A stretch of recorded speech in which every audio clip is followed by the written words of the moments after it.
Case है diabetes mellitus. आज का केस देखते हैं कि डायबिटीज़ मेलाइटस, तो हमारा केस डायबिटीज़ के साथ किडनी का इन्वॉल्वमेंट और पेरिफेरल न्यूरोपैथी नर्व्स का इन्वॉल्वमेंट है। तो ये हमारा केस है। तो ऐसे हमने डायग्नोसिस बताना है कि this is a case of diabetes with evidence of renal involvement and peripheral neuropathy. तो इस पेशेंट में चीफ कंप्लेंट्स क्या था, इसमें ग्रेजुअल स्वेलिंग थी इसकी होल बॉडी की फ्रॉम लास्ट 6 मंथ से इसको ग्रेजुअल स्वेलिंग थी और ये स्वेलिंग लास्ट 2 हफ्तों से यानी 2 वीक से बढ़ गई है। तो ये कंप्लेंट्स था gradual swelling of the whole body from last 6 months and more from last 2 weeks. साथ में इसको टिंगलिंग और नमनेस थी एक्सट्रीमिटीज़ की from the last 2 years. 2 years से इसको टिंगलिंग और नमनेस यानी एक्सट्रीमिटीज़ में इसको प्रॉब्लम हो रहा था, सेंसरी सिम्टम्स आ रहे थे। इसके बाद डिक्रीज विजन थी लास्ट 4 ईयर से। इसके बाद increased volume with frequency of maturation, increased thirst or increased appetite from last 15 years. तो these are the chief complaints of the case of diabetes. अब हमने प्रेजेंट हिस्ट्री को कैसे बोलना है, तो this is obese male patient about 55 year old which was apparently normal 15 year back, बिल्कुल normal था ये 55 year old male patient obese, जो ऑनसेट था इस डिजीज का डायबिटीज का बिल्कुल इंसिडियस था और ग्रेजुअली प्रोग्रेसिव नेचर का था। He was admitted in this hospital last 10 days back and has improve slightly with treatment के साथ वो इंप्रूव भी हुआ था। ऑल द सिम्टम्स जितने भी सिम्टम्स स्टार्ट हुए इंक्रीज एपेटाइट थर्स्ट यूरिनेशन के वो लास्ट 15 ईयर्स बैक के हैं, बैक में स्टार्ट हुए थे। At the time, he used to drink 3 to 4 liters of water पीता था उस टाइम पे, and he used to wake up 3 to 4 times every night for urination, and total urine output per day was 3.5 liters उस time पे. There is absence of burning micturition during micturition at present. He has good appetite also, and he has lost weight for the last few years में weight भी उसका कम हुआ है. He also complained of increased fatiguability and exhaustion even while at rest. वो rest पे उसको fatigue होता था और exhaustion भी होता था. For the last 6 months जो कि increased from the last 2 weeks, last 2 weeks उसको ज़्यादा दिखने पड़ रही है. There is gradual swelling, उसको gradual swelling है पूरी whole body में, which started from the face, वो face से start है.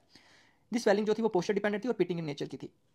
There was no history of rise of temperature from the last 2 weeks, last 2 हफ्तों से उसका total urine output was approximately 1.5 litres. The patient इसी कंप्लेंट्स के लिए was admitted here and is also has history of last 4 year से उसको vision भी उसका कम हो रहा है and after using spectacles it was not corrected, उसका विजन करेक्ट नहीं हो रहा था स्पेक्स यूज करने के बाद भी लास्ट 4 ईयर से उसको इसका भी दिक्कत था. उसको टिंगलिंग सेंसेशन भी थी एक्सट्रीमिटीज में, हैंड्स और फीट्स में, और वीकनेस भी थी लिम्स की फ्रॉम द लास्ट 2 ईयर्स में, ये दिक्कत भी आ रही थी. और वो लास्ट 15 ईयर से वो ओरल हाइपोग्लाइसेमिक एजेंट्स ले रहा था, रेगुलरली नहीं, नॉट ऑन रेगुलर बेसिस पे वो नहीं ले रहा था. उसको इंजेक्शन इंसुलिन भी दिया गया था for the treatment of perianal abscess. इसके बाद उसको नो हिस्ट्री ऑफ फीवर बताना है, पैल्पिटेशन की कोई हिस्ट्री नहीं है to rule out thyrotoxicosis. There is no history of tremor too, again हमने थायरोटॉक्सिकोसिस रूल आउट करना है. इसके बाद हिमोपिसिस की भी कोई हिस्ट्री नहीं है to rule out pulmonary tuberculosis. There is no history of cough to rule out respiratory tract infection. There is no history of leg pain during walking to suggest the large vessel involvement की भी नहीं है इसमें. There is no skin lesion to rule out the diabetic dermopathy. There is no chest pain to rule out the ischaemic heart disease. No impotence or nocturnal diarrhoea to rule out autonomic neuropathy with diabetes. There is no itching or any foot ulcer. He suffered from repeated attacks of burning micturition during the last 15 years that indicate this patient is having recurrent UTI इसको हो रहा था. He also does not give any history of unconsciousness that indicates there is no hypoglycemic attack or cerebrovascular accident. So this was the case of diabetes which is having the present history is this. The importance past history की, family history की, personal history की और treatment history की क्या importance आइए देखते हैं. सो past history में हमने सबसे पहले there is no history of tuberculosis क्योंकि ये कॉम्प्लिकेशन होती है डायबिटीज़ की. इसके अलावा no history of recurrent abdominal pain क्योंकि पैंक्रेटाइटिस हो सकता है क्रोनिक पैंक्रेटाइटिस डायबिटीज़ में. इसके बाद no significant serious illness in the past like ischaemic heart disease की भी कोई हिस्ट्री नहीं है, लोअर रेस्पिरेटरी ट्रैक इन्फेक्शन की भी कोई हिस्ट्री नहीं है, ट्रांजिएंट इस्केमिक अटैक की भी कोई हिस्ट्री नहीं है. जितने भी सिम्टम्स थे वो स्टार्ट हुए जब वो 40 ईयर्स का था. That indicates that he is having type 2 diabetes. इसके अलावा there is history of frequent boils or abscesses होते हैं डायबिटीज के पेशेंट में at various parts of the body, frequent boils or abscesses. इसके अलावा he also has history of delayed wound healing. There is also history of frequent change of refractory error, बार बार उसको eyes में specs change करना पड़ता था. That indicates patient might be having diabetes. इसके अलावा पर्सनल हिस्ट्री में देखेंगे he is married with 3 children, 2 daughters and 1 son, all are well. No addiction in the family, non-smoker, non-alcoholic. He is also non-smoker, non-alcoholic and sedentary lifestyle with obesity. Family history, the father जो था वो diabetic था और died because of the ischaemic heart disease 10 year back, उसकी death भी हो गया था. Mother does not have any diabetes. He has 2 brothers or 1 sister are all healthy and not suffering from diabetes. And also there is no history of hypertension in the family. इसके बाद हम treatment history की बात करेंगे. He has received gliclazide, pioglitazone, metformin in various combination from the last 15 years and that intake was not regularly, वो diabetic के drugs नहीं ले रहा था. इसके बाद he was also prescribed injection insulin for abscesses. He was also treated with norfloxacin for UTI, urinary tract infection. He also received multivitamins for tingling sensations or sensory symptoms in the extremities. And he also not received steroids, corticosteroids or thiazide diuretics. That indicates secondary diabetes. So this was the importance of past, personal, family and treatment history. की बात करते हैं कि general physical examination diabetes के patient में कैसा था. इस पेशेंट में इसका जनरल एग्जामिनेशन करा तो डेकुपिडेस जो होता है वो अपनी चॉइस का था, वो अपनी पोजीशन में बैठा था नॉर्मली. उसका फेस था, मून फेस था with puffiness and baggy lower eyelid because kidney involve था, इसलिए पफी लोअर आईलिड थी. न्यूट्रिशन हम असेस नहीं कर पाए क्योंकि एडिमा बहुत ज़्यादा था. इसके बाद थायराइड वाज नॉट एनलार्ज, ठीक है. Neck veins was not visualise again because of the oedema, neck veins अच्छे से नहीं दिख पाया. इसके बाद एडिमा जो था वो पिटिंग था, जनरलाइज था, पैराइटल वॉल एडिमा प्रेजेंट था, स्किन नॉर्मल लिमिट में था. पल्स कंडीशन जो आर्टेरियल वॉल की थी वो थिकन थी. इसके बाद बाकी all the peripheral pulses are palpable. Then BP जो लाइन पोजीशन में था 180/100 था और स्टैंडिंग पोजीशन में 170/95 था. रेस्पिरेशन 20 ब्रेथ्स पर मिनट था, थ्रैको एब्डोमिनल नेचर था, बाकी points within normal limit में थे. इसके अलावा टेम्परेचर नॉर्मल था at present. Scrotal oedema absent था, hydrocele was present, penis within normal limit में था. फीट में there is no trophic ulcer but there is presence of oedema. Dehydration absent था to exclude the diabetic ketoacidosis. इसके बाद height and wait essential होता है, हमें calculate करना होता है बॉडी मास इंडेक्स के लिए। इसके बाद जेनिटो यूरिनरी सिस्टम के एग्जामिनेशन पे no renal lump was felt. इसके बाद रीनल एंगल भी नॉन टेंडर थे। यूरिनरी ब्लैडर एम्प्टी था, जो हमने प्रकशन से उसको यूरिनरी ब्लैडर के बारे में हमने प्रकशन से बताना है कि यूरिनरी ब्लैडर इज एम्प्टी। इसके बाद scrotal oedema was absent. Perfuse glass penis Anas with in normal limit. Genital discharge पर यूज था, वो भी एब्सेंट था। इसके बाद फीमेल के केस में हमें वल्वा एग्जामिन करना है, वजाइना एग्जामिनेशन करना है और पर वेजाइनल एग्जामिनेशन करना है इन फीमेल्स। यहाँ नर्वस सिस्टम की एग्जामिनेशन की तो नर्वस सिस्टम में कहेंगे कि पेशेंट कॉन्शियस है, अलर्ट है, ओरिएंटेड और कोऑपरेटिव है, हायर फंक्शन स्पीच के साथ नॉर्मल है, क्रेनियम और स्पाइन भी विद इन नॉर्मल लिमिट है, नेक रिजिडिटी एब्सेंट है। इसके बाद क्रेनियल नर्व्स एग्जामिनेशन करेंगे, क्रेनियल नर्व्स भी नॉर्मल है। समटाइम्स क्या होता है कि डायबिटीज में थर्ड, फोर्थ और सिक्स्थ नर्व की पॉलिसी देखने को मिलती है।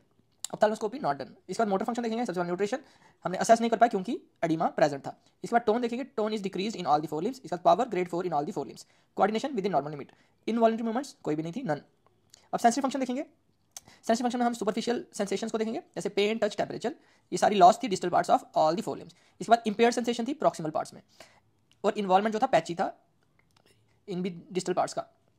उसके बाद देखेंगे तो डीप सेंसेशन में वाइब्रेशन सेंस देखेंगे, vibration sense lost mostly over the middle malleolus. इसके बाद joint sense impaired distally, position sense impaired distally. इसके बाद muscle sense, the calf muscles are tender on palpation and squeezing, और जो कॉफ muscle की tenderness जो स्क्यूजिंग पे होती है उसे कहते हैं Abadie sign. Cortical sensation impaired. Peripheral neuropathy में क्या होता है कि कॉर्टिकल सेंसेशन को हम टेस्ट नहीं कर सकते हैं नॉर्मली। रिफ्लेक्सेस की, तो रिफ्लेक्सेस में हम सुपरफिशियल रिफ्लेक्स देखेंगे, उसके बाद हम डीप रिफ्लेक्स देखेंगे, फिर विस्टरल रिफ्लेक्स देखेंगे। तो सुपरफिशियल रिफ्लेक्सेस में हमारा एब्डोमिनल रिफ्लेक्स होता है, जिसमें कोई भी रिस्पांस नहीं मिला because of the peripheral neuropathy थी, साइटिस था, इसलिए एब्डोमिनल रिफ्लेक्स एब्सेंट था। इसके बाद क्रीमेस्टिक रिफ्लेक्स भी एब्सेंट था, नो रिस्पांस। प्लांटर रिस्पांस भी नो रिस्पांस था। इसके बाद superficial reflex showed no response bilaterally, ऐसे करके हमने बोलना है कि superficial reflex are absent bilaterally. उसके बाद डीप रिफ्लेक्स देखेंगे, जिसमें हमें एंकल जग देखना है, राइट और लेफ्ट दोनों का कंपेयर करना है। एंकल जग राइट और लेफ्ट दोनों में लॉस था। इसके बाद नी जग देखेंगे, नी जग राइट साइड में डिमिनिश था और लेफ्ट साइड में लॉस था। इसके बाद बाइसेप जग देखेंगे, bicep jerk normal bilaterally right और लेफ्ट। ट्राइसेप जग देखेंगे, नॉर्मल राइट साइड में और decreased on normal right side में and decrease on left side tricep jerk. इसके बाद सुपिनियर जग देखेंगे, जो नॉर्मल था दोनों साइड में। इसके बाद कोलोनस एब्सेंट था बायलैटरली। इस पर ट्रॉपिक चेंजेस देखेंगे, जैसे कि बेड सोर एब्सेंट था, trophic ulcer in the foot, sole of the foot में भी ट्रॉपिक अल्सर भी कोई नहीं था। चारकोड जॉइंट भी एब्सेंट थे। Cerebral function, cerebellar functions normal थे। ऑटोनॉमल फंक्शन जैसे टैकीकार्डिया एब्सेंट था। पोस्चरल हाइपोटेंशन भी एब्सेंट था। स्वेटिंग जो नॉर्मली प्रेजेंट होती है वैसे प्रेजेंट थी ऑल ओवर द बॉडी। इसके बाद गेट हमने टेस्ट नहीं कर पाया। इसके बाद रोम्बक साइन हम टेस्ट नहीं कर पाए बिकॉज ऑफ एनएसआर का और वीकनेस की वजह से हम रोम्बक साइन भी नहीं देख पाए। इसके बाद जीआईटी सिस्टम की एग्जामिनेशन करेंगे हम, जैसे टीथ, गम, टंग, ओरल कैविटी, ऑर्डर, ब्रेथ, ये सब नॉर्मल था। हेपेटोस्प्लेजन भी कोई नहीं थी और असाइटिस प्रेजेंट था। पैराइटल एडिमा भी प्रेजेंट था in the abdomen. Venus prominence over the abdomen absent थी। तो बात करेंगे कार्डियोवास्कुलर सिस्टम एग्जामिनेशन की, तो हमने देखा प्रीकॉर्डियम में कोई भी डिफॉर्मिटी नहीं थी, थ्रिल भी एब्सेंट था। अपेक्स जो था वो फिफ्थ इंटरकॉस्टल स्पेस में on the left mid clavicular line with normal character था। हार्ट साउंड्स नॉर्मल थी। मर्मर एब्सेंट थे। Pericardial rub, opening snap, split, click all are absent. इसके बाद रेस्पिरेटरी सिस्टम एग्जामिन किया, respiration was 20 breaths per minute, thoraco abdominal due to ascites, regular थी respiration and there is absence of air hunger. Trachea जो था वो central position में था। Parietal oedema in the chest wall was present था। Percussion normally resonant note थे on both side of the chest. Breath sounds भी vesicular in type, there was no added sound कोई नहीं था, और vocal resonance was normal on both the sides. इसके बाद lymphoreticular system examination में sternal tenderness was absent and lymphadenopathy was also absent. इसके बाद स्किन एग्जामिनेशन में हमें अब्सेस, ब्लाइनोफास्टाइटिस, कैंडिडियासिस, ज़ैंथोमा, ज़ैंथिलाज्मा और trophic ulcers on the foot all are absent, सब absent था। इसके बाद diabetic dermopathy is present over the shins bilaterally. तो बात करते हैं कि एग्जामिनेशन ऑफ आइज में क्या मिला। आइज में there was no stye. Pseudo Argyll Robertson pupil भी एब्सेंट था। अर्ली कैटर था बोथ आइज में। ग्लूकोमा एब्सेंट था। Ophthalmoscopy not performed. इसके बाद यूरिन एग्जामिनेशन में sugar was present and protein was present. Ophthalmoscopy में पीजीज के लेवल पे हमें ऑप्थेल्मोस्कोपी करना आना चाहिए। अब देखते हैं डेफिनेशन क्या होती है, व्हाट इज डायबिटीज। डायबिटीज एक क्लिनिकल सिंड्रोम होता है जिसमें ब्लड शुगर बहुत ज़्यादा होती है, जिसे हाइपरग्लाइसीमिया कहते हैं, और साथ में यूरिन में भी ये शुगर जाता है, जिसे ग्लाइकोसूरिया कहते हैं, और ये होता है because of relative absolute deficiency of insulin secretion, या फिर इसके एक्शन में या फिर इंसुलिन का रेजिस्टेंस हो जाता है, जिसकी वजह से क्या होता है कि डिस्टर्बेंस हो जाता है carbohydrate, protein, fat metabolism and water and electrolyte homeostasis की में। अब डायग्नोस्टिक क्राइटेरिया क्या होता है डायबिटीज का। डायग्नोस्टिक क्राइटेरिया होता है कि सिम्टम्स होने चाहिए डायबिटीज के, उसके साथ साथ रैंडम शुगर मोर देन 200 होना चाहिए, या फिर फास्टिंग शुगर मोर देन 126, या फिर 2 आवर पोस्ट ग्लूकोज लोड जो प्लाज्मा ग्लूकोज का लेवल मोर देन 200 होना चाहिए after performing the oral glucose tolerance test. तो 2 घंटे के बाद शुगर चेक करना है, अगर वो 200 से ऊपर होता है after giving 75 gram of glucose, then if it is more than 200 तो वो डायग्नोसिस के फेवर में जाता है डायबिटीज़ के। अब नया डायग्नोस्टिक क्राइटेरिया क्या होता है प्री डायबिटीज़ का। प्री डायबिटीज़ के लिए नॉर्मल जो फास्टिंग शुगर होता है वो लेस देन 100 होता है, और मोर देन 126 जब होता है तो उसे हम डायबिटीज़ कहते हैं। इन बिटवीन 100 एंड 126 जब होता है उसे इम्पेयर्ड फास्टिंग ग्लूकोज कहते हैं, तो वो प्री डायबिटीज़ की कैटेगरी में आते हैं।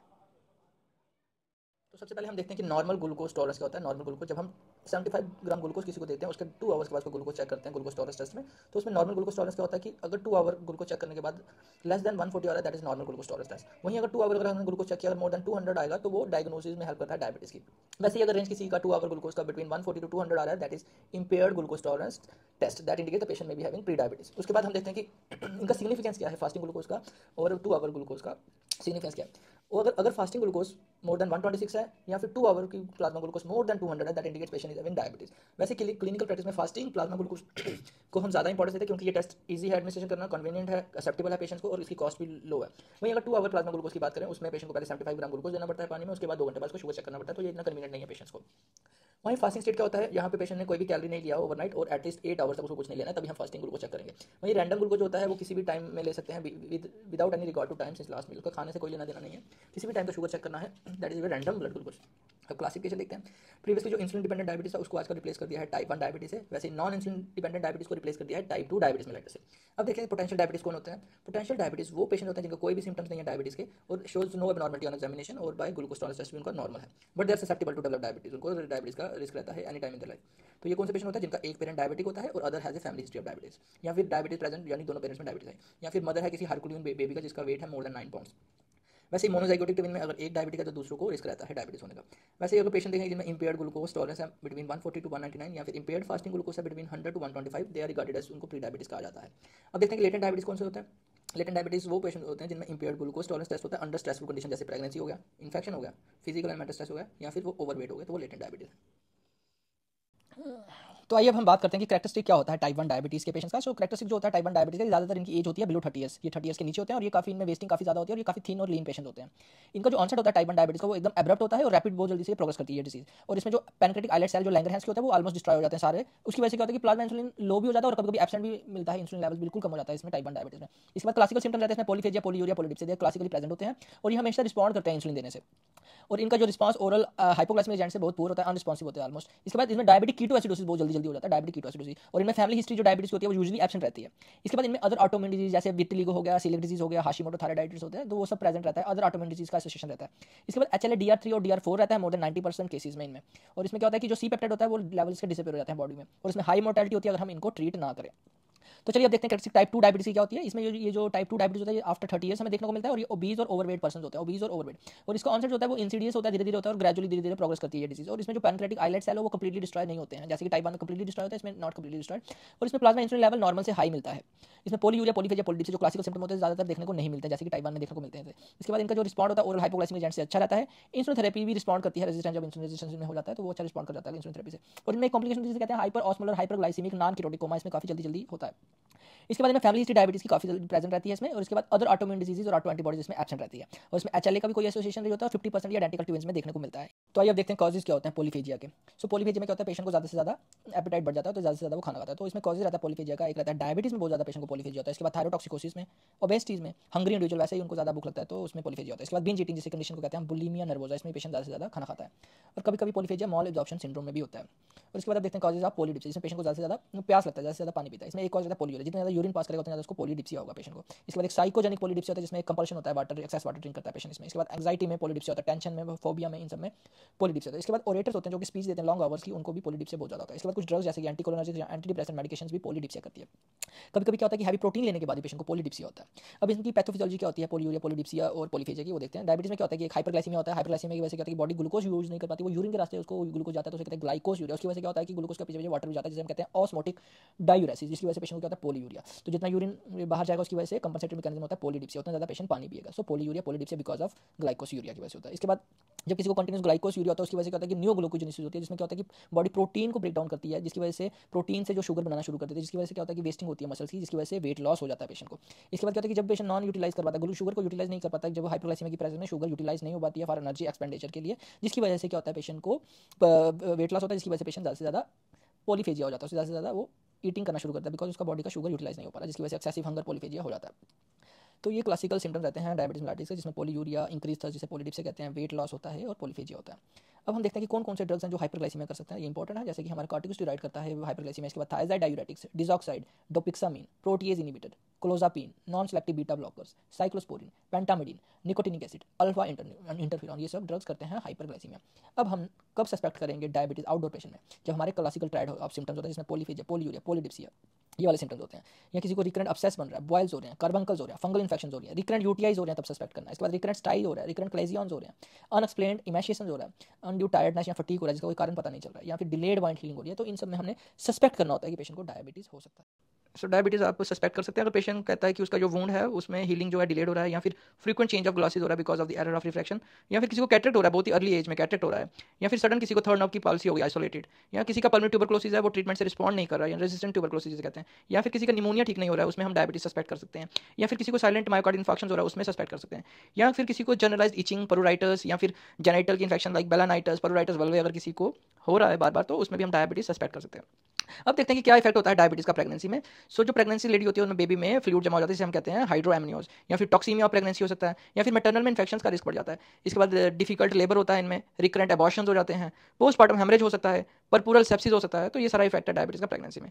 अब देखते हैं डायबिटीज का इफेक्ट फीटस में क्या पड़ता है। फीटस प्रीमेच्योर हो सकता है, स्टिल बर्थ हो सकता है, लार्ज बेबी जिसे मैक्रोसोमिया कहते हैं, पोस्टमार्टम हाइपोग्लाइसीमिया हो सकता है बच्चे को, रेस्पिरेटरी डिस्ट्रेस सिंड्रोम हो सकता है, हाइपर बिलिरुबिनिया हो सकता है, कंजेनाइटल हार्ट डिजीज हो सकता है, ओपन न्यूरल ट्यूब डिफेक्ट्स हो सकता है। तो ये सारे इफेक्ट हो सकते हैं फीटस में।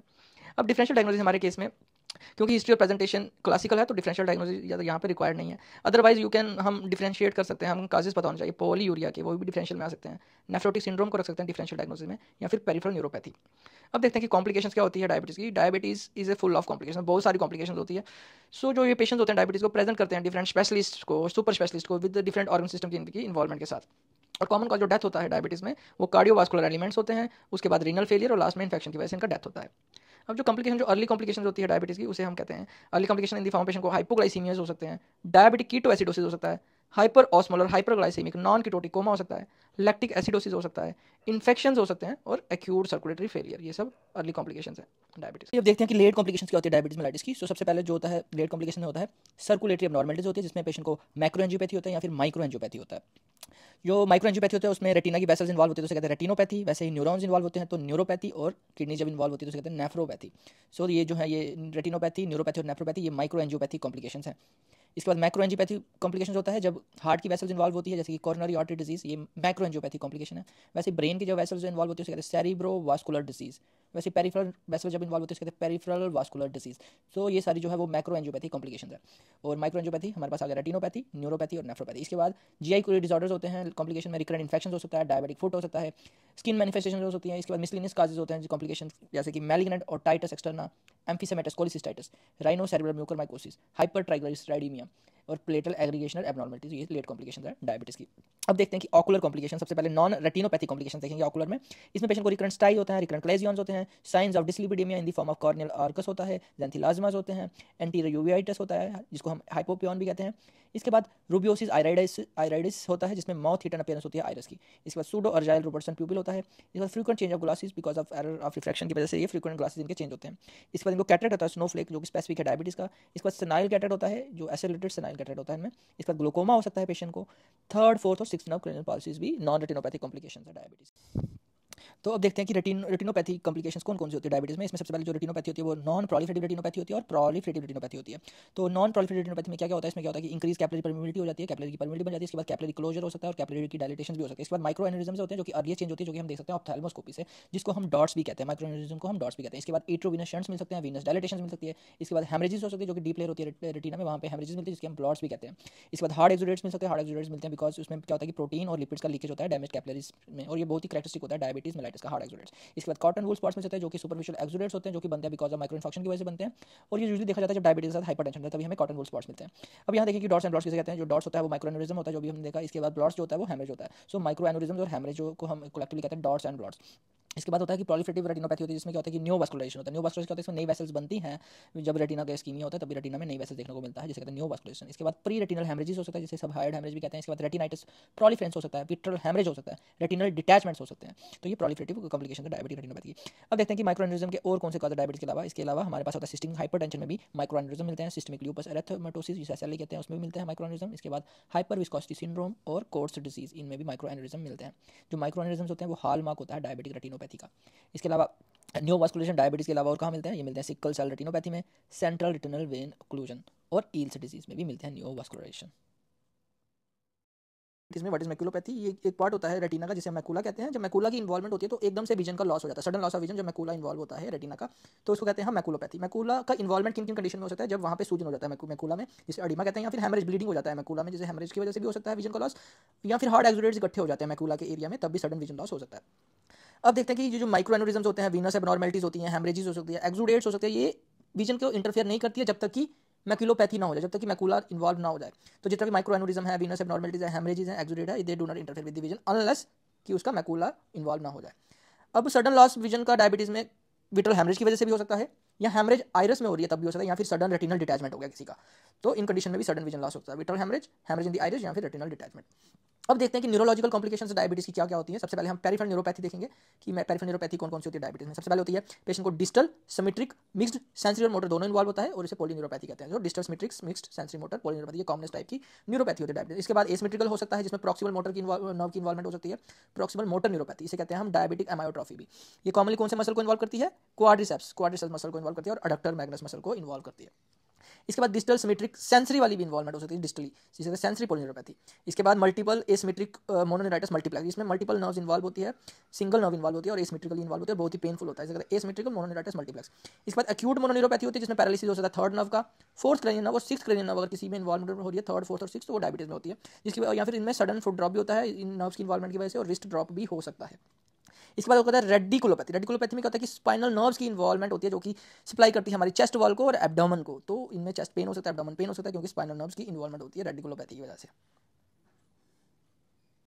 अब पेरिफेरल न्यूरोपैथी के बाद आप देखेंगे ऑटोनोमिक न्यूरोपैथी कौन कौन सी होती है डायबिटीज में। सो सबसे पहले ऑटोनोमिक न्यूरोपैथी में पेशेंट को होता है हाइपोग्लाइसेमिक अनअवेयरनेस। इसमें क्या होता है, ये डेंजरस होता है हाइपोग्लाइसेमिक अनअवेयरनेस, बिकॉज पेशेंट को हाइपोग्लाइसेमिया के अटैक का पता ही नहीं चलता है, बिकॉज इसमें वार्निंग सिम्टम्स एब्सेंट होते हैं, there is lack of warning symptoms. तो ये ऑटोनोमिक न्यूरोपैथी में होता है हाइपोग्लाइसेमिक अनअवेयरनेस। इसके बाद रेस्टिंग टैकीकार्डिया हो सकता है पेशेंट को, और इसके बाद एब्सेंस ऑफ साइनस अरिथमिया भी नहीं होता है इनमें, और इसमें सडन कार्डिक रेस्पिरेटरी अरेस्ट भी हो सकता है, सडन कार्डिक रेस्पिरेटरी अरेस्ट भी इन पेशेंट हो सकता है बिकॉज ऑटोनोमिक नर्वस सिस्टम की इन्वॉल्वमेंट की वजह से। इसके बाद इनको पोस्टल या जिसको ऑर्थोस्टैटिक हाइपोटेंशन कहते हैं वो भी हो सकता है। इसमें होता है क्या कि पोस्टल हाइपोटेंशन और ऑर्थोस्टैटिक हाइपोटेंशन में क्या होता है कि इनका systolic BP more than 20 millimetre of mercury fall कर जाता है, और diastolic BP more than 10 millimetre of mercury fall कर जाता है स्टैंडिंग पोजीशन में। तो इनको हम सबसे पहले स्टैंड करते हैं, 3 मिनट्स के लिए इनको स्टैंड करना है। तो इनका अगर सिस्टोलिक 20 मिलीमीटर से फॉल कर रहा है और डायस्टोलिक 10 मिलीमीटर मर्करी से फॉल करता है तो उसे ऑर्थोस्टैटिक हाइपोटेंशन करते हैं। इसके अलावा इनको स्लीप एपनिया भी हो सकता है, गस्टेटिक स्वेटिंग भी हो सकता है। गस्टेटिक स्वेटिंग में क्या होता है कि इनको जो भी एरिया अराउंड द माउथ होता है, सर्कम ऑरल एरिया कहते हैं, उसमें स्वेटिंग होता है जब वो खाना खाते हैं, तो circumoral sweating during eating. और इसमें कभी कभी मैकेनिज्म जो डिस्टर्बेंस होती है स्वेटिंग के मैकेनिज्म में डिस्टर्बेंस भी हो जाता है। इसके बाद एक कंडीशन होती है गैस्ट्रोपैरेसिस डायबिटिकोरम। इसमें क्या होता है पेशेंट को खाना खाने के बाद एब्डोमिनल फुलनेस होता है, वोमिटिंग हो सकता है पेशेंट को, साथ में बिलियरी डिस्काइनेसिया भी हो सकता है। ये सब किस में आता है, गैस्ट्रोपैरेसिस डायबिटिकोरम में। इसके बाद इनको नॉक्टर्नल या पोस्ट प्रेंडियल यानी रात को या फिर खाना खाने के बाद इनको डायरिया होता है, नॉक्टर्नल या फिर पोस्ट प्रेंडियल डायरिया। इसके बाद इनको एनहाइड्रोसिस भी होता है जिसमें लॉस ऑफ स्वेटिंग का होता है इसमें, जिसे कहते हैं एनहाइड्रोसिस। इसके बाद इनको इंपोर्टेंस जिसे इरेक्टाइल डिस्फंक्शन भी कहते हैं, इंपोर्टेंस हो जाता है इनमें, लॉस ऑफ लिबिडो हो सकता है या फिर टेस्टिस की सेंसेशन भी लॉस हो सकती है, एब्सेंस ऑफ टेस्टिकुलर सेंसेशन। इसके बाद इनको इजैकुलेशन जो होता है वो रेट्रोग्रेड हो सकता है, रेट्रोग्रेड इजैकुलेशन हो सकता है। इसके बाद हेजिटेंसी या फिर प्रेसिपिटेंसी हो जाता है, यूरिनेशन करने में इनको प्रॉब्लम होती है। इसके बाद इनको चारकोल जॉइन हो सकता है, कोल्ड फीट हो सकता है, कोल्ड फीट होता है क्योंकि इसका लॉस ऑफ वोजोमेटर रिस्पॉन्स की वजह से इनको फीट जो होता है कोल्ड हो जाता है। इसके बाद इनके पास होता है सूडो अर्जाइल रॉबर्टसन प्यूपिल, ये याद रखना, सूडो अर्जाइल रॉबर्टसन प्यूपिल भी इनको हो सकता है। यहाँ पे एक चीज़ हमने याद रखी कि diabetic mellitus never affects the brain, brain को इन्वॉल्व नहीं करती डायबिटीज मेलाइटिस। इसके बाद डीप सीटेड लैंसिलेटिंग पेन जो लोअर लिम्स में होती है इन पेशेंट में, deep pain lancinating pain lower limbs में होती है पेरिफेरल न्यूरोपैथी की वजह से, उसे कहते हैं हम डायबिटिक सूडोटेबिस, डायबिटिक सूडोटेबिस। अब देखते हैं कॉमन कॉजेज जो पोस्टरल और ऑर्थोस्टैटिक हाइपोटेंशन के होते हैं। कॉमनली जो होता है वो फ्लूइड डिप्लीशन की वजह से होता है, यानी कि बॉडी में फ्लूइड का लॉस की वजह से ऑर्थोस्टैटिक हाइपोटेंशन हो सकता है। इसके बाद ऑटोनोमिक न्यूरोपैथी जो भी पढ़ा हमने उसकी वजह से भी हो सकता है पोस्टरल हाइपोटेंशन। इसका ड्रग्स भी कर सकते हैं पोस्टरल हाइपोटेंशन, जैसे वेजोडाइलेटर्स होता है और साथ में डायूरेटिक्स होते हैं, ये सब कर सकते हैं। वेजोडाइलेटर में प्रेजोसिन और डायूरेटिक्स हमारे पास लैसिक्स वगैरह है। इसके अलावा इडियोपैथी जहाँ कारण ही नहीं पता चलता कि क्यों इसका ऑर्थोस्टैटिक हाइपोटेंशन हो रहा है, तो इडियोपैथिक भी हो सकता है। अब देखते हैं इरेक्टाइल डिस्फंक्शन यानी कि इंपोर्टेंस के कॉजेज क्लिनिकल प्रैक्टिस में कौन कौन से हैं। एक तो है साइकोलॉजिकल का याद रखना। इसके बाद डायबिटीज में भी इरेक्टाइल डिस्फंक्शन होता है, डायबिटीज में बिकॉज होता है क्यों, ऑटोनोमिक न्यूरोपैथी की वजह से। इसके बाद इथ्रोस्क्लेरोसिस जो वास्कुलर कॉज है, इथ्रोस्क्लेरोसिस की वजह से भी हमारे पास इरेक्टाइल डिस्फंक्शन हो सकता है। इसके बाद पिट्यूटरी और टेस्टिकुलर फेलियर की वजह से भी इंपोर्टेंस हो सकता है, दीज आर दी एंडोक्राइनोपैथी। इसके बाद ड्रग्स कर सकते हैं जैसे बीटा ब्लॉकर्स हो गए हमारे पास, और एंटी डिप्रेसेंट्स भी कर सकते हैं, these are the drug induced causes of impotence. इसके बाद मिसलेनियस कॉजेज में जैसे क्रोनिक रीनल फेलियर हो गया, मोटर न्यूरॉन डिजीज हो गया, और किसी का अगर प्रोस्टेट रिमूव करा प्रोस्टेटेक्टमी या फिर substance abuse, these are the other causes जो इंपोर्टेंस करते हैं। अब देखते हैं अदर कॉजेज क्या क्या होते हैं ऑटोनोमिक न्यूरोपैथी के, अदर देन डायबिटीज के अलावा कौन कौन से कॉजेज होते हैं इसमें ऑटोनोमिक न्यूरोपैथीज होती हैं। इसमें कॉमन कॉज रहता है हमारा गुल्डन-बेरी सिंड्रोम, शॉर्ट में इसको जीबी सिंड्रोम भी कहते हैं। इसके अलावा हमारे पास होता है porphyria, amyloidosis, uraemia, peroneal muscular atrophy. इसके बाद एक कंडीशन होती है जिसे कहते हैं शाई ड्रैगर सिंड्रोम। इसमें क्या होता है ऑर्थोस्टैटिक हाइपोटेंशन के साथ साथ सेंट्रल नर्वस सिस्टम का डिसऑर्डर होता है, उसे कहते हैं हम शाई ड्रैगर सिंड्रोम। इसके बाद एक कंडीशन होती है जिसे कहते हैं हम रिले डे सिंड्रोम, इसमें फेमिलियल डिसऑटोनोमिया होता है, रिले डे सिंड्रोम। इसके बाद हमारा एक condition acquired amino deficiency syndrome, जिसे शॉर्ट में एड्स भी कहते हैं, इसमें भी ऑटोनोमिक न्यूरोपैथी होता है। अब देखते हैं कि कोमा के क्या क्या कॉजेज होते हैं, डायबिटिक पेशेंट कोमा में क्यों जा सकता है। सबसे पहले हाइपोग्लाइसिया ग्लाइसीमिया की वजह से जो कॉमनेस्ट कॉज है कोमा का इन डायबिटीज हाइपोग्लाइसीमिया। इसके बाद डायबिटिक कीटोएसिडोसिस में भी कोमा में जा सकता है। इसके बाद hyperosmolar hyperglycaemic non ketotic coma, इसके बाद लैक्टिक एसिडोसिस में भी पेशेंट कोमा में जा सकता है। अदर कॉजेज ऑफ कोमा के जिसमें मे और मे नॉट भी एसोसिएटेड विद डायबिटीज के साथ उसका एसोसिएशन हो भी सकता है, नहीं भी हो सकता है। उसमें कॉजेज रहता है हमारे पास सेरिब्रोवास्कुलर एक्सीडेंट, जिसे शॉर्ट में हम कहते हैं सीवीए। इसके बाद रीनल फेलियर हो सकता है, इसके बाद हिपैटिक कोमा हो सकता है, और लास्टली ड्रग की वजह से भी पेशेंट कोमा में जा सकता है डायबिटीज़ का। इन सभी केसेस में जो कोमा होता है उसमें कीटोन बॉडीज नहीं बनती है, सिर्फ एक डायबिटिक कीटोएसिडोसिस ऐसा कंडीशन जिसमें कीटोन बॉडी बनती है। तो ये कुछ कॉजेज थे जो कोमा में, डायबिटिक में कोमा के कॉजेज। डायबिटिक नेफ्रोपैथी में किडनी में कौन कौन से लीजन होते हैं, रीनल लीजन इन डायबिटीज में देखना। इसमें सबसे पहले कॉमनेस्ट लीजन होता है इसमें डिफ्यूज ग्लोमेरुलोस्क्लेरोसिस। ग्लोमेरुलस का स्क्लेरोसिस होता है डिफ्यूजली, जैसे कॉमनेस्ट लीजन होता है जो डायबिटीज में हमें देखने को मिलता है। इसके अलावा एक नोडुलर ग्लोमेरुलोस्क्लेरोसिस भी होता है, नोडुलर होता है, इसमें एक डिफ्यूज नहीं होता, ये एक एरिया किडनी का इन्वॉल्व हो जाता है जिसे कहते हैं नोडुलर ग्लोमेरुलोस्क्लेरोसिस। इसे हम किमल-स्टील विल्सन लीजन भी कहते हैं, किमल-स्टील विल्सन लीजन। इसके अलावा होता है arterionephrosclerosis, chronic interstitial nephritis, pyelonephritis, perinephric abscess, papillary necrosis.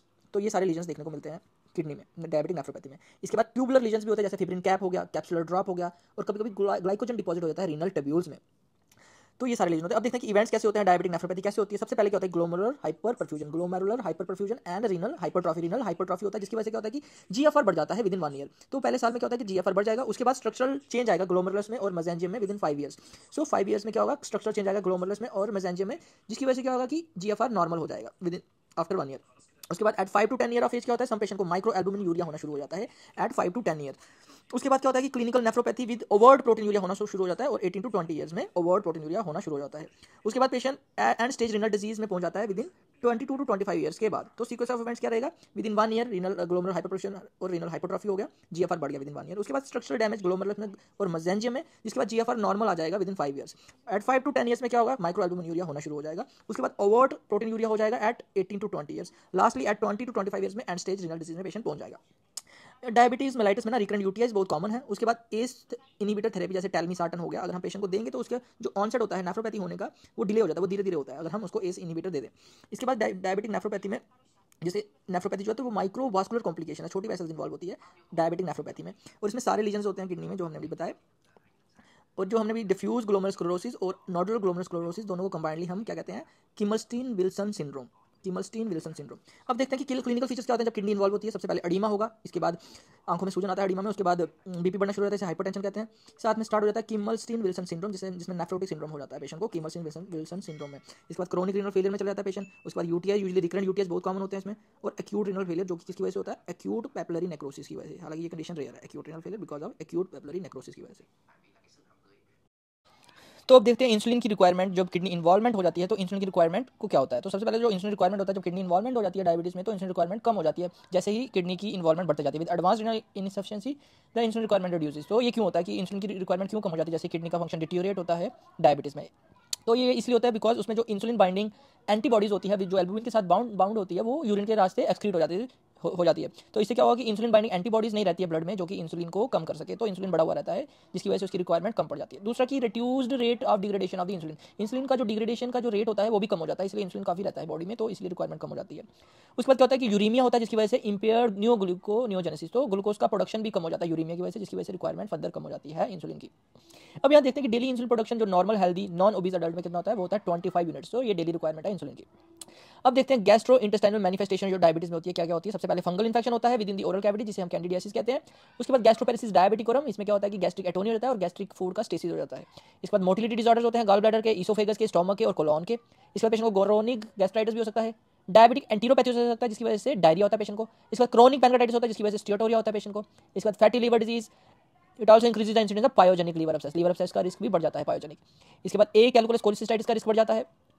साथ में इनको होता है पेरीओडेंटाइटिस, रेक्टल एंड इशियोरेक्टल एब्सेसिस जिनका ब्लड शुगर पुअरली कंट्रोल होता है।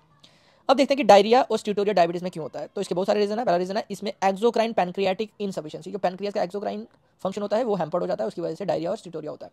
इसके साथ डायबिटीज के साथ को एक्जिस्टेंट सीलियक डिजीज भी होता है जिसकी वजह से डायरिया होता है। साथ में इसमें क्या होता है कि एबनॉर्मल बैक्टीरिया प्रोलिफरेशन हो जाता है, इंटेस्टाइन में बैक्टीरिया की ग्रोथ हो जाती है एबनॉर्मली। इसके बाद ऑटोनोमिक न्यूरोपैथी हो जाती है जिसको हम डायबिटिक डायरिया भी कहते हैं। अब देखते हैं कि स्किन मैनिफेस्टेशन डायबिटीज की क्या क्या होती है। तो डायबिटीज में स्किन में क्या क्या होता है, इसमें रिकरेंट बॉयल्स हो सकते हैं, अपसेस हो सकता है, कार्बंकल्स हो सकते हैं, बार बार कार्बंकल्स बॉयल्स अपसेस हो सकता है इन पेशेंट्स में। इसके बाद ब्लैनोफास्टाइटिस हो सकता है। ब्लैनोफास्टाइटिस क्या होता है, इसमें इन्फ्लेमेशन होती है ग्लांस पैरेंस की जिसे बेलानाइटिस कहते हैं, और जब परप्यूस की इन्फ्लेमेशन होती है उसे हम फास्टाइटिस कहते हैं रिस्पेक्टिवली। तो ब्लानोफास्टाइटिस भी स्किन मैनिफेस्टेशन है डायबिटीज़ में। इसके अलावा वल्वा की इन्फ्लेमेशन होती है, जैसे वल्वल मोनिलियासिस कह सकते हैं, या फिर परोराइटिस वल्वा भी होता है, इसमें इची वल्वे रहते हैं, बहुत ईचिंग होती है इनको वल्वा एरिया में। इसके अलावा इनको वाउंड जो होता है वो उनका हीलिंग डिलेड हो जाता है, डिलेड वाउंड हीलिंग होता है। इसके बाद स्किन में फंगल इन्फेक्शन, जैसे कैंडिडियासिस आप स्किन कह सकते हैं, कैंडिडियासिस हो जाता है स्किन को। इसके अलावा इनको ब्लिस्टर्स बनते हैं जो कि फीट्स और हैंड्स में देखे जाते हैं, इनको ब्लिस्टर्स, बहुत सारे ब्लिस्टर्स बनते हैं, या फिर बुल्ले भी बन सकते हैं, जिसे हम कहते हैं बुल्लोसिस डायबिटिकोरम। इसके अलावा इनमें ग्रैनुलोमा एनुलेरे होता है और विटिलिगो होता है।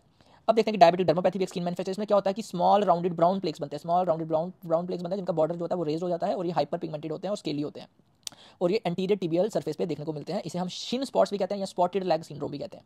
इसके अलावा ज़ैंथोमास बन सकते हैं, जिसे इरप्टिव ज़ैंथोमा कहते हैं। इसके बाद नेक्रोबायोसिस लिपोडिका डायबिटिकोरम, नेक्रोबायोसिस लिपोडिका डायबिटिकोरम भी इनमें होता है। इसमें क्या होता है कि येलोइश प्लेक लाइक लीजन बनते हैं, जिनका बॉर्डर ब्राउनिश होता है, brownish border, yellowish plaque like lesion, और इनका जो सेंटर होता है वो एट्रोफिक सेंटर होता है और ये शिन पे देखने को मिलते हैं। इसके अलावा लाइपो एट्रोफी और लाइपो हाइपरट्रॉफी दोनों मिल सकता है, एट्रोफी भी और हाइपरट्रॉफी भी, जो कि इंसुलिन इंजेक्शन की वजह से होते हैं। इसके अलावा ड्रग्स की रैश भी हो सकता है इनमें।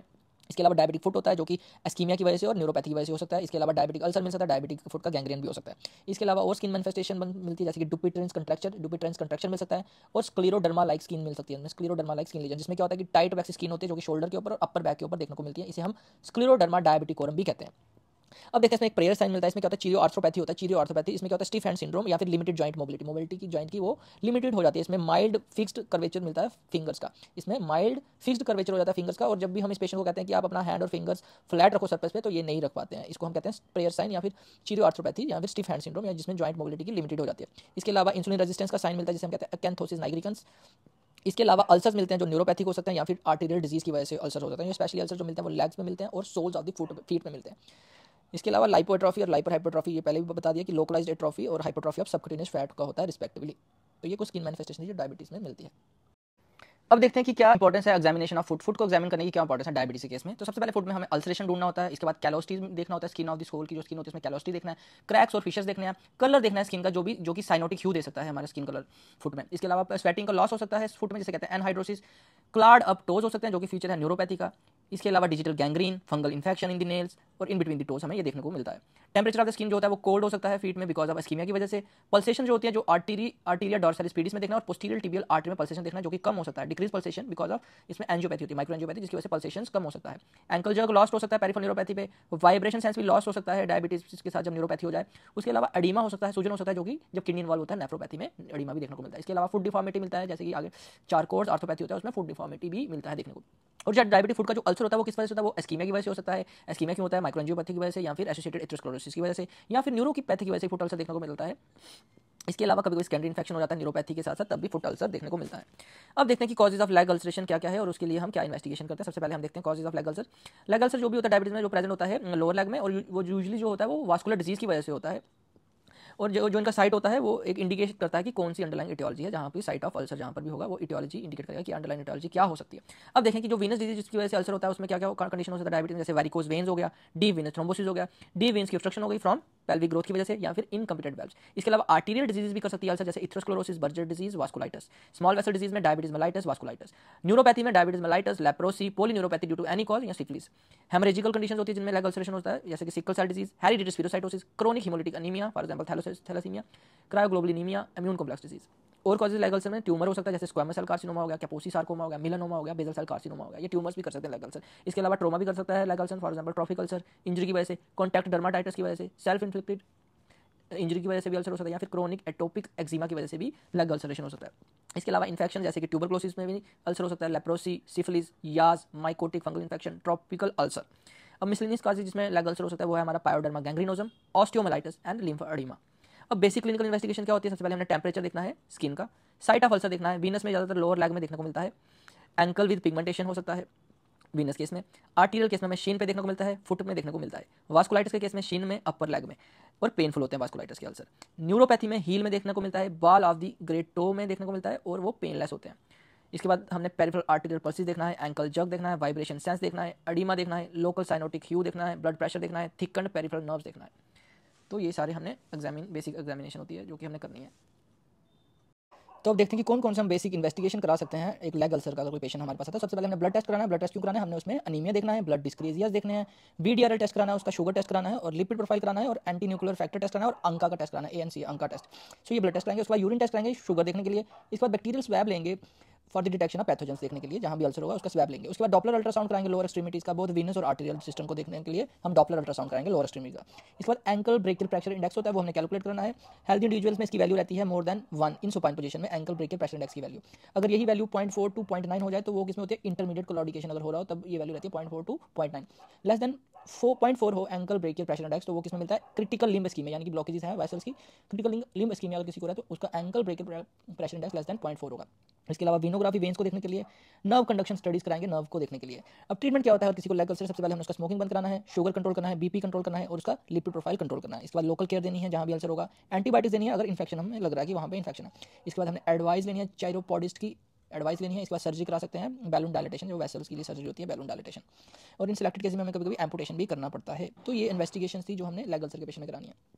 अब देखते हैं कि हैंड एग्जामिनेशन में क्या क्या मिलता है डायबिटीज़ में। सबसे पहले पल्प में इन्फेक्शन हो सकती है, ब्लिस्टर्स बन सकते हैं हैंड में, डिजिटल गैंग्रीन हो सकता है, फंगल इन्फेक्शन नेल की हो सकता है, और बिटवीन द फिंगर्स भी फंगल इन्फेक्शन होता है, यानी इंटरट्रेगियो एरिया जो होता है वहाँ पे फंगल इन्फेक्शन हो सकता है। इसके अलावा चीरियो आर्थ्रोपैथी हो सकता है, और जिसको लिमिटेड जॉइंट मोबिलिटी भी कहते हैं चीरियो आर्थ्रोपैथी में। इसमें क्या कहना है कि हमें पेशेंट को कहना है कि ज्वाइन हैंड्स करो, जैसे कि वो प्रेयर में करते हैं तो वो ये सब नहीं कर पाते हैं, इसको कहते हैं प्रेयर साइन।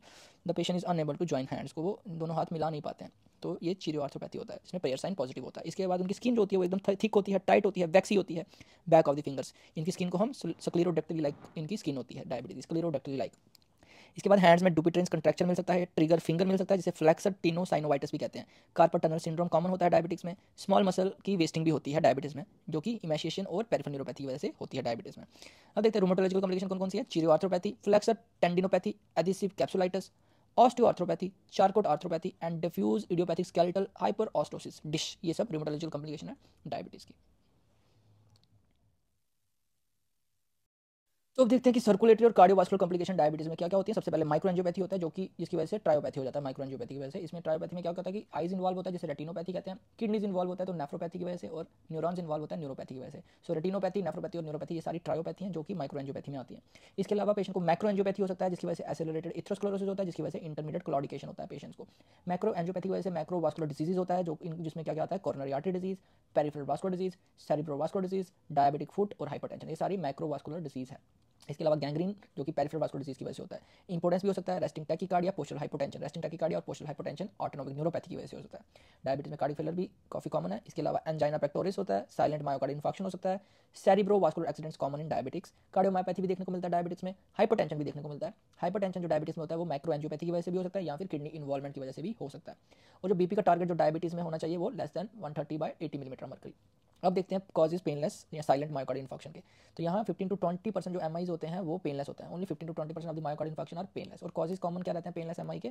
सबसे पहले डायबिटीज मेलाइटिस जिसके साथ ऑटोनोमिक न्यूरोपैथी होगी, यानी नर्व्स डैमेज हो गए तो पेशेंट को फील नहीं होगा pain. Diabetes mellitus with autonomic neuropathy एक पेनलेस एमआई करता है। इसके अलावा पेशेंट अगर जनरल एनेस्थीसिया के अंडर है तब भी पेन फील नहीं होता है। एल्डरली पेशेंट जिनमें सेरेब्रोवास्कुलर डिजीज है या फिर डिमेंशिया है वो भी पेन को फील नहीं करते हैं।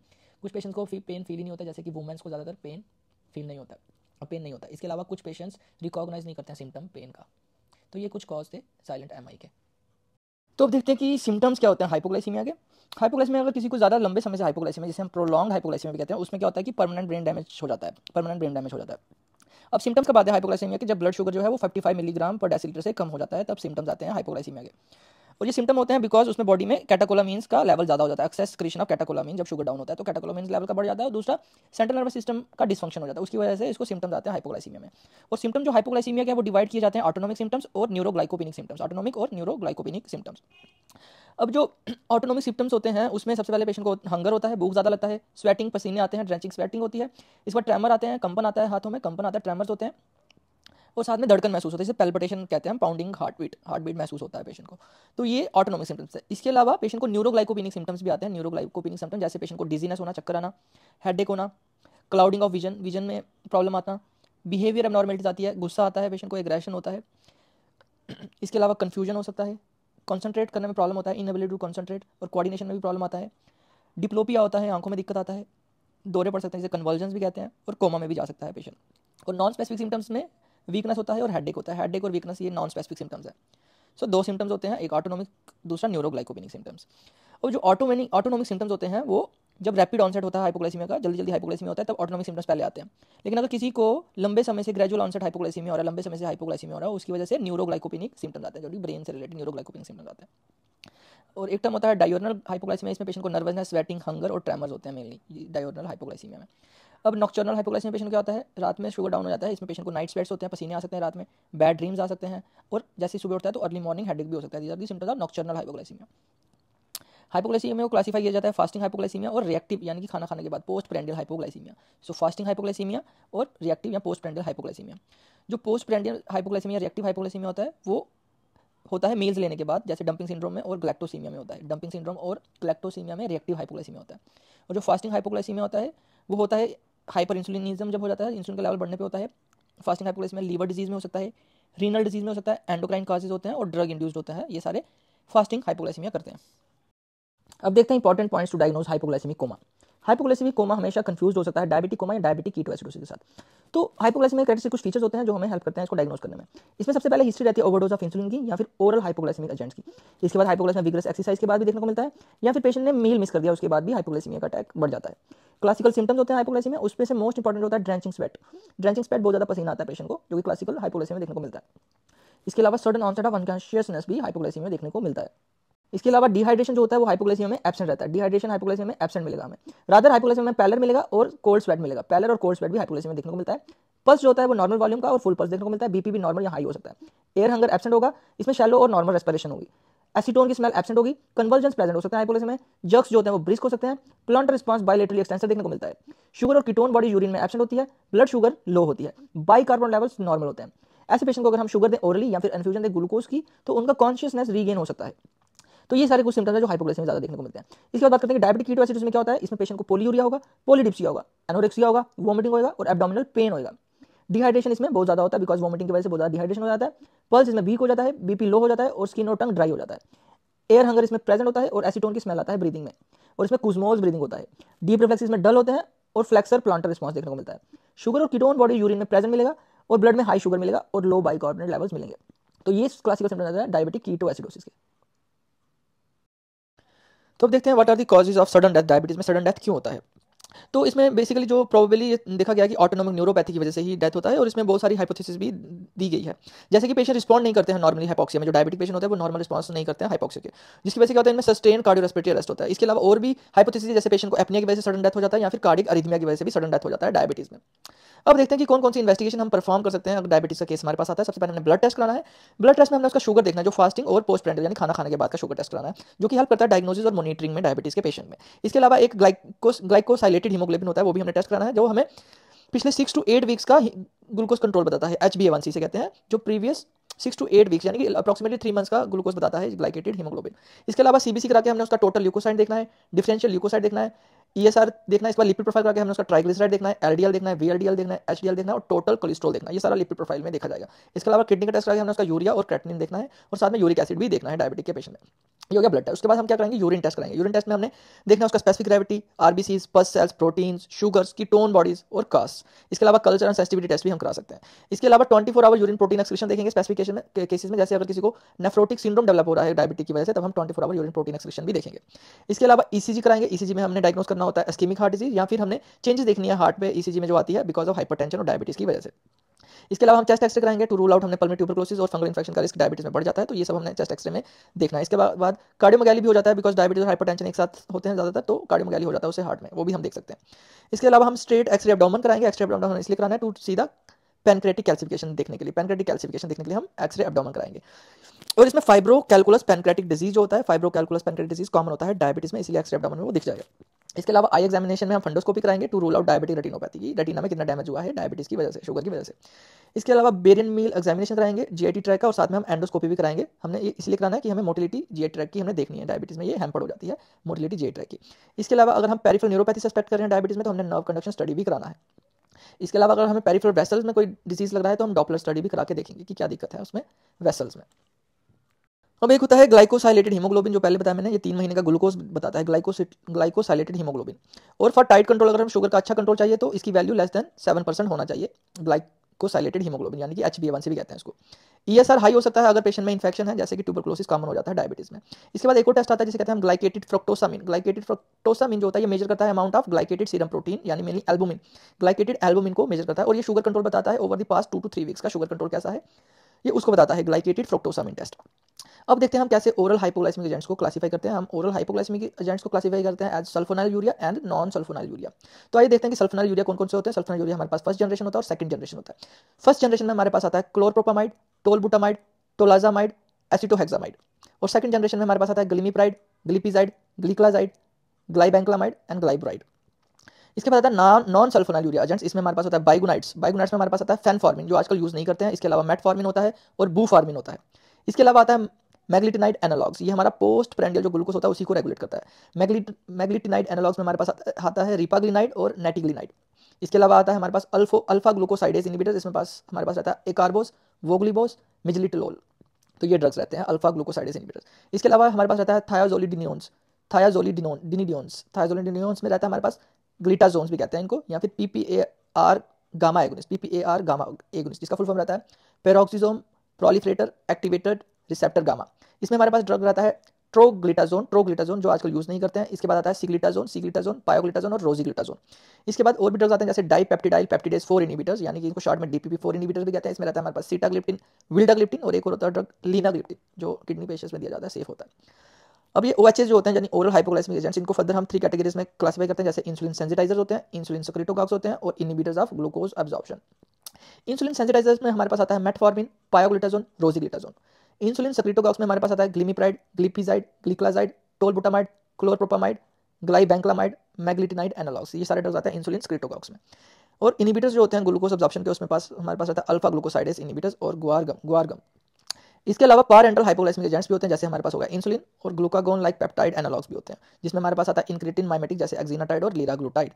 और लास्ट में हमारे पास एमेलिन एगोनिस्ट भी होता है, जिसमें ड्रग्स का नाम है प्रेमलिनटाइड। तो ये कुछ ड्रग्स होते हैं जो हम डायबिटीज में देते हैं। तो अब देखते हैं कि हमने फ्लूइड लॉस कैसे करेक्ट करना है डायबिटिक कीटोएसिडोसिस में। सो नॉर्मली डायबिटिक कीटोएसिडोसिस में 7 to 8 लीटर का फ्लूइड लॉस होता है बॉडी से। सो हमने नॉर्मल सलाइन देना होता है। Initially normal saline fluid of choice रहता है, तो इसमें हमने फर्स्ट 30 मिनट्स में 1 लीटर देना है, नेक्स्ट 1 आवर में 1 लीटर देना है, नेक्स्ट 2 आवर में अगेन 1 लीटर देना है, उसके बाद नेक्स्ट 4 आवर में अगेन 1 लीटर देना है। इसके बाद नेक्स्ट 16 आवर्स में हमने 4 लीटर का फ्लूइड देना है। तो fluid of choice normal saline रहता है जब तक कि ब्लड शुगर 250 से नीचे ना चले जाए। जैसे शुगर 250 से नीचे जाता है तो हम फ्लूइड चेंज करते हैं टू 5% ग्लूकोज। सो ऐसे करके हमने फ्लूइड देना होता है डायबिटिक कीटोएसिडोसिस के पेशेंट में। अब देखते हैं कि डॉन फिनोमेना क्या होता है। डॉन फिनोमेना टाइप 1 में देखा जाता है मेनली, जब हम क्लोजली मॉनिटर कर रहे होते हैं इंसुलिन थेरेपी में। इसमें होता है क्या, हाइपरग्लाइसीमिया डेवलप होता है 3 to 7 AM के बीच में, और इसकी वजह से इंसुलिन रिक्वायरमेंट बढ़ जाता है, जिसे हम कहते हैं डॉन फिनोमेना। और ये क्यों होता है, increase because of the increase in counter regulatory hormones बढ़ने की वजह से इंसुलिन की रिक्वायरमेंट बढ़ती है, जैसे कि कॉर्टिसोल, ग्रोथ हार्मोन, ग्लूकागोन, कैटेकोलामिन। ये सारे हार्मोन जब हम सो रहे होते हैं तो इन हार्मोन का सिक्रीशन बढ़ जाता है। There is surge in the secretion of this hormone, जैसे कॉर्टिसोल, ग्रोथ हार्मोन, ग्लूकागोन और कैटेकोलामिन। और ट्रीटमेंट डॉन फिनोमेना क्या होती है कि हमने इसको इंक्रीज करना होता है ओवरनाइट इंसुलिन डोज से। जो भी नाइट में इंसुलिन डोज दे रहा होता है उसको हमने बढ़ा देना है, तभी डॉन फिनोमेना की ट्रीटमेंट पॉसिबल है। इसके अलावा आगे देखें स्मोकी फिनोमेना क्या होता है। ये मैनिफेस्टेशन होता है अर्ली मॉर्निंग रिबाउंड हाइपरग्लाइसीमिया होता है। इसमें क्यों होता है, बिकॉज अनरिकॉग्नाइज्ड हाइपोग्लाइसीमिया जो मिड नाइट में होता है, हाइपोग्लाइसीमिया 3 AM के बीच में हाइपोग्लाइसीमिया होता है, उसकी वजह से काउंटर रेगुलेटरी हार्मोन्स मॉर्निंग में बढ़ जाते हैं, जिसकी वजह से अर्ली मॉर्निंग रिबाउंड हाइपरग्लाइसीमिया होता है। तो इसमें होता क्या है, प्रीवियस नाइट टाइम डोज जो होती है इंसुलिन की वो बहुत ज्यादा होती है, तभी ये स्मोकी फिनोमेना होता है। इसलिए हमने ट्रीटमेंट में इसमें डिक्रीज करना होता है ओवरनाइट इंसुलिन डोज। नाइट का जो भी इंसुलिन डोज दे रहा है उसको कम करना है, और स्मोकी फिनोमेना कॉमनली चिल्ड्रन में देखा जाता है। तो इसलिए जो अर्ली मॉर्निंग 3 AM का ब्लड सैंपल होता है वो नेसेसरी होता है इन दोनों कंडीशन को डिफरेंशिएट करने में। डॉन फिनोमेना में क्या होगा कि 3 AM और मॉर्निंग फास्टिंग ब्लड शुगर दोनों में हाइपरग्लाइसीमिया होगा। वहीं अगर स्मोकी फिनोमेना की बात करें कि वहां का 3 AM ब्लड शुगर में हाइपोग्लाइसीमिया मिलेगा और मॉर्निंग फास्टिंग ब्लड ग्लूकोज में हाइपरग्लाइसीमिया मिलेगा। तो ऐसे करके हम डिफरेंशिएट करते हैं दोनों कंडीशन को। अब देखते हैं क्रोनिक कॉम्प्लिकेशन का incidence type 1 versus type 2 diabetes में क्रोनिक कॉम्प्लिकेशन का इंसिडेंस। सबसे पहले हम रेटिनोपैथी की बात कर रहे हैं। रेटिनोपैथी टाइप 1 में 90% केसेस में देखने को मिलती है आफ्टर 20 ईयर्स। वहीं टाइप 2 में 15 to 20% ओनली आफ्टर 15 ईयर्स के बाद 15 to 20% इंसिडेंस बढ़ता है रेटिनोपैथी का। वहीं नेफ्रोपैथी की बात करें तो टाइप 1 में 30 to 40% इंसिडेंस, वहीं टाइप 2 में 3 to 16%। न्यूरोपैथी की बात करें तो 60% दोनों केसेस में आफ्टर 30 ईयर्स इंसिडेंस होता है। Ischaemic heart disease increase incidence होता है 30 ईयर्स के बाद, वहाँ 2 to 3 टाइम्स नॉर्मल इंक्रीज देखने को मिलता है टाइप 2 में। पेरिफेरल वास्कुलर डिजीज की बात करें तो 30% केसेस टाइप 1 में इंसिडेंस है, वहीं 45% इंसिडेंस होता है after 20 years in type 2 diabetes. Hypertension की इंसिडेंस की बात करें तो दोनों केसेस में 50% इंसिडेंस देखने को मिलता है हाइपरटेंशन का। अब मेन कॉज ऑफ जो डेथ होता है टाइप 1 डायबिटीज में वो माइक्रोवास्कुलर डिजीज होता है। वहीं टाइप 2 डायबिटीज में माइक्रोवास्कुलर डिजीज से डेथ हो जाती है, क्योंकि उनको उतना टाइम ही नहीं मिलता कि वो माइक्रोवास्कुलर डिजीज पहुंचे, तो वो माइक्रोवास्कुलर डिजीज से ही उनका डेथ हो जाता है टाइप 2 के केसेस में। इसके अलावा advancing age, development of atherosclerosis as a result of comorbidity जैसे फिजिकल इनएक्टिविटी हो गया, स्मोकिंग हो गया, हाइपरटेंशन हो गया, हाइपरलाइपोप्रोटीनीमिया हो गया, ये इंपॉर्टेंट कॉज ऑफ डेथ है टाइप 2 डायबिटीज में। और मेजॉरिटी ऑफ द डायबिटीज जो इंडिया में है 90 to 95% केसेस टाइप 2 डायबिटीज के हैं। इन टाइप 1 डायबिटीज में माइक्रो एल्बुमिन यूरिया वो प्रेडिक्ट करता है नेफ्रोपैथी होने का as compare to type 2 diabetes. अगर किसी को माइक्रो एल्बुमिन यूरिया हो रहा है तो वो further development of malignant angiopathy और कार्डियोवास्कुलर कॉम्प्लिकेशन का रिस्क बढ़ जाता है अगर किसी को माइक्रो एल्बुमिन यूरिया हो रहा है। तो ये याद रखना है हमको। तो अब देखते हैं कि मेटाबॉलिक सिंड्रोम या सिंड्रोम एक्स क्या होता है। तो इस क्राइटेरिया का नाम है जो डिफाइन करता है मेटाबॉलिक सिंड्रोम को। इसमें national cholesterol education programme adult treatment panel 3 criteria NCEP ATP 3 criteria. इसमें क्या होता है कि इसमें 5 पैरामीटर्स दिए गए हैं, उसमें से 3 अगर प्रेजेंट है तो पेशेंट मेटाबॉलिक सिंड्रोम का है। तो 5 पैरामीटर्स क्या होता है वो देखते हैं। सबसे पहले हाई ब्लड प्रेशर कितना, मोर देन 130/85 मिलीमीटर मर्क्यूरी। उसके बाद ट्राइग्लिसराइड हाई हो जाए, हाइपर ट्राइग्लिसराइड में more than 150 milligram per decilitre. इसके अलावा लो HDL cholesterol less than 40 milligram per decilitre इन मैन और less than 50 milligram per decilitre इन वुमेन। इसके अलावा एब्डोमिनल ओबेसिटी को देखने के लिए हम वेस्ट सर्कमफ्रेंस देखते हैं। अगर मैन में मोर देन 102 सेंटीमीटर और वुमेन में मोर देन 88 सेंटीमीटर अगर है तो वो क्राइटेरिया में फिट होता है। इसके अलावा fasting blood glucose more then 110 milligram of decilitre. इनमें से कोई भी अगर 3 पैरामीटर्स अगर फिट हो रहे हैं तो वो मेटाबॉलिक सिंड्रोम या सिंड्रोम एक्स का पेशेंट है।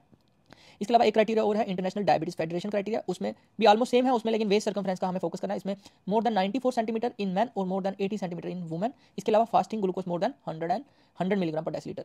तो ये दो अलग से इंटरनेशनल डायबिटीज फेडरेशन में ये थोड़ा सा चेंज आया है, बाकी ऑलमोस्ट सेम है। BP more than 130/85 millimetre mercury, triglyceride more than 150 और लो HDL less than 40 in man and less than 50 in women. अब WHO क्राइटेरिया मेटाबॉलिक सिंड्रोम में उसमें रिक्वायरमेंट रहता है इंसुलिन रेजिस्टेंस का होना जरूरी है। इंसुलिन रेजिस्टेंस हम कब सस्पेक्ट करते हैं, जब पेशेंट को अकैंथोसिस नाइग्रिकन्स हो रहा है या स्किन टैग्स हो रहे हैं, skin tags in the form of acrochordons करके, सेंट्रल ओबेसिटी है, लाइपोडिस्ट्रॉफी है या फिर फीचर है पॉलीसिस्टिक ओवेरियन डिजीज का, तो वो इंसुलिन रेजिस्टेंस को सिग्निफाई करता है।